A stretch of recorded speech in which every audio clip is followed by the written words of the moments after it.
Hey, what's going on? This is Alex coming back at you with the fourth part of my ENME351 lab series. This week is the lab 3, displaying data with processing. We're going to start off with the pre-lab. Number 1, we are computing the voltages at VA and VB. VA is 1.666 repeating volts, or in this case 1.667, and VB is 3.33 repeating volts. We calculate this using Ohm's law. Number 2, the error in the processing code is going to be, I'm going to do it right here on camera. It's this T value. In the Arduino code, the string is split up by commas and not T's, so that's where the error is.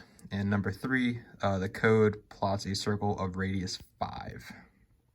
Okay, we're going to do the Etch-a-Sketch portion of the lab. Here is the circuit, done exactly how it is, or how the lab tells us to do. The yellow wires connect to the input pins, the red's power and black is ground. Here is the output screen. As you can tell, the color gradient is there. The point can move. I can't really show a diagonal just because it's really hard to do that with only one hand. I can try if I can see this real quick. So they can move up and down with one potentiometer, left and right with the other potentiometer. I don't know if you can see this, but it's kind of just moving all over the place now. Alrighty, this is exercise 1, part 5, the oscilloscope.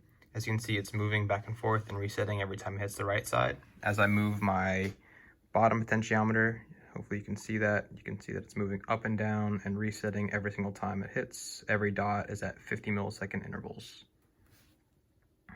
Alright, now this is going to be exercise number 2, or the virtual D-pad.